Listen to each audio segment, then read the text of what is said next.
thanks for joining me here on a very damp French Riviera. Bastards, balloons, and now blow-up dolls. From the weird to the wonderful, there are many surprises here in Cannes. A certain regard isn't in the competition, but it's used as a platform to showcase many films. One of those, which has caught quite a few eyes, is a Japanese film called Air Doll. It's about a man who lives with his blow-up doll. It becomes interesting, though, when his doll comes to life. A story about a man living with his girlfriend. Thing is, Hidio's companion is actually an inflatable doll. Every day he chats with her over dinner and makes love to her before he goes to sleep. Until one day, Nozomi, played by Bae Doona, becomes human. We hardly used any special effects. Putting the doll in various positions to make her look sexy was difficult. The challenge was to move her arms and legs in an effective way. The loneliness of big city life and what it means to be human are just some of the themes of the movie. The way she lives her life and the way she interacts with people gives us a new perspective. She provides us with a lesson on how we should live. Koreeda took the idea from a manga comic book and broadened it out to have the doll ditch her owner and take to the streets, where she meets and falls in love with a video store clerk. It's a bittersweet exploration of both the pain and joy of being alive. But it also taught the main actor, Itsuji Aitao, the benefits of having a plastic companion. Even for couples, I would recommend living with a doll because it teaches us different ways of communicating. And there are super dolls with very realistic eyes, you know. So is he now a proud owner? Not for the moment, anyhow. Air Doll is a charmingly played modern-day fairy tale that at times could have been trimmed, but it gives a portrayal of the world with magical simplicity. It's also a big advert for getting a doll of your own. Well, Cannes is about the competition, but it's also a way for directors to get themselves known and get funding for their films. That's not always something that's easy for filmmakers from poorer countries. One organisation aimed at helping them is Cinéma du Monde. And Elizabeth Chungi has been to meet the guardians of the organisation, actress Juliette Binoche and director Abdelrahman Sissoko. Juliette Binoche and Juliette Binoche, thank you very much for being here.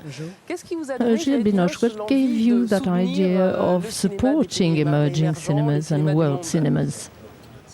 Well, I thought it was perfectly natural. I didn't even wonder about it. I said yes right away because I really love that kind of cinema. It transports me. It is a homegrown cinema. It's not the kind of very commercial, super highway cinema you see throughout the world. These are films which are based on resistance. It is a form of cinema which has something to say. It is rooted in history. It is an art form which tries to talk about what is difficult to put into words. It talks about happiness, pain and suffering, the kind of scars we have great difficulty overcoming. It's very important to see and hear about them. In other words, this kind of cinema provides a fresh look and it helps you to continue with life. Abdelrahman Sissoko, you are now famous, your films are screened in Cannes, but at the beginning of your career, I imagine you were confronted with the same difficulties as the young filmmakers you're supporting now. Absolutely. Absolutely, and this is why it's very important for me. This is a role I understand. It's something I understand perfectly well, because when you're not well known, that doesn't mean you don't have anything to say. And if you do have things to say, then you need to be supported, you need to be encouraged. And I think that the World Cinema Pavilion, even while Cannes represents diversity, the World Cinema Pavilion is even more diverse. It's world cinema, it puts man in the center.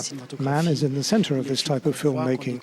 The films you see here are films which are very moving because of the destinies, the stories they tell. So as Juliette says, we just ask the question when we are called upon, when we're contacted to be a patron of a pavilion like this. I think the pavilion of the world cinemas called upon you, Juliette Binoche, also because you're very cosmopolitan. How come you're such a citizen of the world? Well, I have lots of foreign genes. I have a lot of foreign input from all over the world, in fact. So I think it's perfectly normal to travel widely because we're all a mixture. We are all the result of diversity. That's the world of today and increasingly the world of tomorrow. So I believe that this kind of blend that is occurring is very important, and it's necessary to talk about this. Thanks to Bamako, you really got things going. I think that you did like Bamako quite a lot, I talk didn't about you? it a lot because I think it's a film that's important. It's necessary for we Westerners.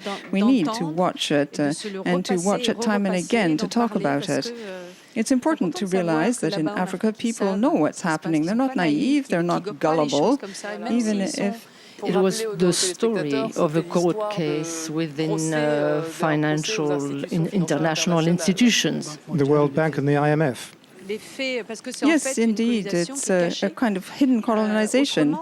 Otherwise, with the best of intentions, you're going to be given lots of money to help, but in fact, the debts are colossal. Aid never reaches the right people. You have the same problems with education, medicine, and health.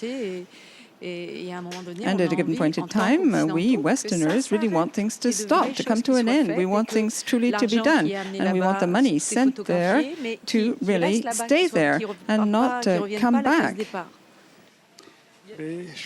I think that we couldn't have a better ambassadress concerning a subject as important as this one. I'd like to thank Juliette Binoche very much for her perception of this film. It's not a question of giving her compliments. I'm not just trying to be... I like the way you're phrasing things. You don't really have to be formal with each other because you're on television, you It's know. not just a question of paying you a compliment. When you pay a compliment, you become very formal. Well, we shouldn't put on an act, should we? What I'm trying to say is that Juliette Binoche has been a godmother to us through her own films for a long, long time now, and through the diversity of her I think that films. there is a real desire on the part of many actors, like Marion Cotillard, That's true. Others, Isabelle Adjani, Isabelle Huppert. There are lots of actresses, Béatrice Dalle. They might be the patrons of our next screenings. Thank you very much to both of you for being our guests. Have a good festival. Well, the rain might have been pelting it down here in Cannes, but don't for 1 minute think that that's put a dampener on the razzmatazz. The photographers are still out in force, the fans are still queuing up to try and get a glimpse of their favourite stars, and the partygoers are still glamming it up. Well, our reporters have been to some of the glitzy soirees to give you a glimpse of Cannes by night. It's late, very late. Stars are returning discreetly to their hotels to sleep after a long day of tiring work. But here, there's a crowd of people desperately trying to get into the place, the Baron, a Parisian club that opens in Cannes during the festival. To crash these gates, you have to be incredibly patient and well-connected. Once inside, you discover another, denser crowd. Moving around is a real challenge. In a corner, a few celebs pause for the camera like British actor Danny Dyer. He's enjoying himself. The idea of the glitter, the glamour, you know, and also it's 30 quid a drink, right? And that hurts. No matter how much money you got, right, whether you're a multi-millionaire. But I've got to say, I love it here. Tonight, there's a Blondie concert, but cameras aren't allowed inside the sacred temple, so the mystery remains. Remember, we have special coverage from the Cannes Film Festival on our website, that's at france24.com. Join me again tomorrow for more glitz and glamour from the French Riviera.